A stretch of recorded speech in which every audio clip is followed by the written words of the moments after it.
विदेशी brokerage firm Morgan Stanley का कहना है कि अगर भारत को ग्लोबल बॉन्ड इंडेक्स में शामिल किया जाता है तो सेंसेक्स अगले एक साल में यानी 2023 के आखिरी तक 80,000 के स्तर को छू सकता है। ब्रोकरेज फर्म ने कहा कि ग्लोबल बॉन्ड इंडेक्स में शामिल होने से भारतीय शेयर बाजार में अगले एक साल में 20 अरब पूंजी आ सकती है, जो सेंसेक्स को नई ऊंचाई पर लेकर जा सकता है। ग्लोबल बॉन्ड इंडेक्स में भारत के शामिल होने की योजना में पहले ही देर हो चुकी है। मॉर्गन स्टैनली ने पहले इसके 2022 की शुरुआत में होने का अनुमान लगाया था। हालांकि रॉयटर्स की सितंबर में आई एक रिपोर्ट में कहा गया था कि ये इंतजार लंबा हो सकता है। रिपोर्ट के मुताबिक इंडेक्स में शामिल होने से पहले भारत को बॉन्ड सेटलमेंट से जुड़े नियम और टैक्स की पेचीदगियों को हल करने की जरूरत है।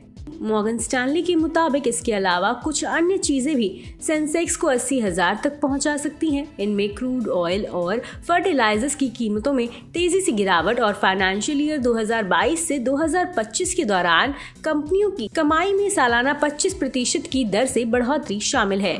मॉर्गन स्टैनली ने अपनी बेस केस में सेंसेक्स के अगले एक साल में 68,500 तक पहुंचने का लक्ष्य रखा है।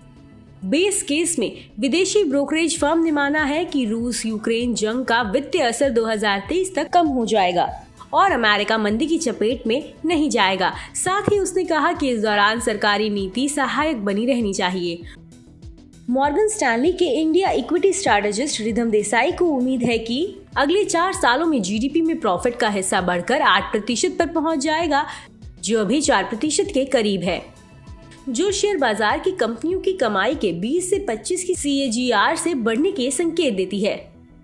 मॉर्गन स्टैनली ने अपने बियर केस में सेंसेक्स के 52,000 तक गिरने की उम्मीद जताई है। ब्रोकरेज फर्म ने कहा कि कमोडिटी की कीमतें ऊंचे स्तर पर बनी रहती हैं। RBI आक्रामक रूप से ब्याज दरों में बढ़ोतरी करता है और यूरोप में मंदी भारत के ग्रोथ पर असर डालती है, तो बियर केस दिख सकता है। मॉर्गन स्टैनली के अनुसार इसकी 20% संभावना है। इस बीच सोमवार यानी 28 नवंबर को सेंसेक्स और निफ्टी दोनों अपने रिकॉर्ड स्तर पर जाकर बंद हुए। सेंसेक्स 211.16 अंक यानी 0.34% चढ़कर 62,504.80 अंक पर बंद हुआ। वहीं निफ्टी भी 50 अंक यानी 0.27% की बढ़त के साथ 18,562.75 अंक के रिकॉर्ड उच्च स्तर पर बंद हुआ। बता दें कि मनी कंट्रोल पर दिए गए विचार एक्सपर्ट्स के अपने निजी विचार होते हैं। वेबसाइट या मैनेजमेंट इसके लिए उत्तरदायी नहीं है। यूजर्स को मनी कंट्रोल की सलाह है कि कोई भी निवेश निर्णय लेने से पहले सर्टिफाइड एक्सपर्ट की सलाह लें।